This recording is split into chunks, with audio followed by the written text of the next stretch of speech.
The mysterious design has appeared, scratched in the dirt of a dry and isolated Oregon lake bed. From the ground, all you can see are furrows going every which way, tidy trenches precisely 4 inches deep. But from the air, a stunning sight revealed.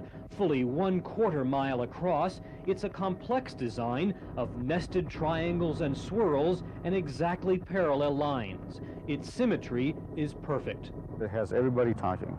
I mean, this is just something that, it chills you. The military discovered the strange design, Idaho Air Guard troops spotting it on routine reconnaissance. But no one apparently saw it being carved, and no one has claimed credit for it. The design, with its lotus leaf motif, is apparently religious in origin, Hindu. Well, it's a symbol that aids in meditation, and it's called a yantra. And what it is a diagram that helps the mind focus on the point of meditation. Why would somebody do this? It's incredibly time-consuming. A lot of expertise involved, had to take a long period of time, and maybe a lot of money. Why would they do that?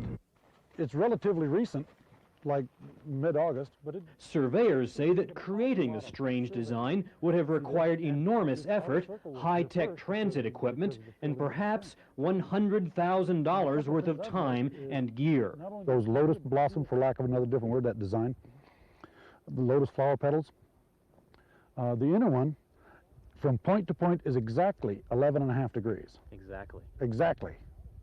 And the outer ones, they're exactly 23 degrees apart. Exactly. No variation. No variation. And there's something else puzzling here, something that you do not see. You do not see tire tracks, the kind of tracks that might be made by a tractor or a plow. No tire tracks and no footprints. Local theories for the strange design range from religious cults to landscape artists to UFOs and extraterrestrials. Whoever carved the Oregon desert design, whatever carved it, surely wasn't hunting for publicity. It's tucked between twin mountain ranges in one of the more remote corners of the continental U.S. With photographer Brian Robertson, I'm Walden Kirsch, News 8.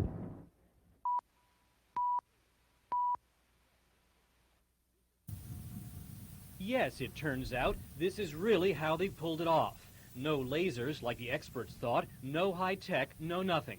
Working entirely by hand, a group of guys from Iowa carved something amazing in the Alvord Desert. When it was spotted last week, the first pictures were all across America. A strange Hindu pattern scratched in the bottom of a dry and remote Oregon lake bed. The religious design was huge in scale, 1/4 mile across, and no one knew how it got there. Well, what drove it all was both S, a work of art, and S, an experiment in consciousness. Fessing up cheerfully by phone today were the guys who did it. One an architect, those are his drawings, the others artists. And they had a good time, they report, working like horses there in the 100-degree Oregon heat.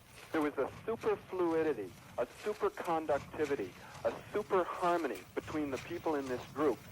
But no such warm fuzzies from the Bureau of Land Management this week, officials terming the artwork unauthorized.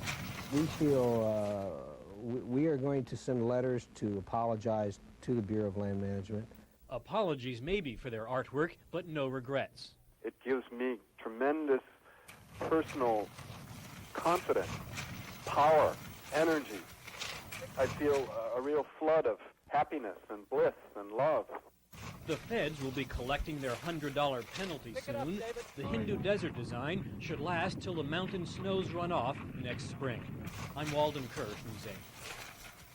Pick it up, David.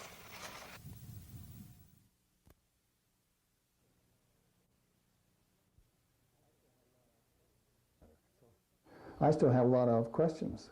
What the professor's talking about is this, that gigantic 1/4 mile Hindu meditation design that appeared anonymously this summer in Oregon's far-off Alvord Desert.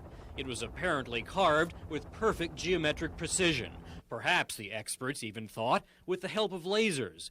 It was really quite the baffling mystery at first, and it set Oregonians abuzz. No, it's real strange. If you could tell the angle of the sun. Professor Deerdorf, PhD, retired, mild-mannered, tells us now that he suspects, he doesn't know for sure, but he suspects aliens.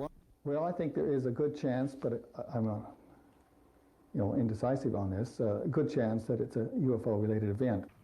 But here's the hitch. A group of artists from Iowa confessed to the Hindu carving way back in September, came clean. These are their own pictures. Sweating like horses, they were at it there in the desert for 10 days, apparently plowing the design with the help of just basic tools, some clever draftsmanship, and a little craziness. But the professor is buying none of it. The confession story has a lot of fishy spots in it, each of which to me implies rather low probability of truth. The professor believes the videotape may have been dummied up, faked, and the artists, perhaps hired by the CIA or the Pentagon, stay with us, to themselves claim credit for to cover up the work of aliens. Well, the government might have known that it had to be a UFO-created event. Today, the professor told us he doesn't want his reputation besmirched by all this, nor does he care terribly if some folks think he's crazy. But he plans to interview the artists soon and ask them some tough questions. I'm Walden Kirsch, News 8.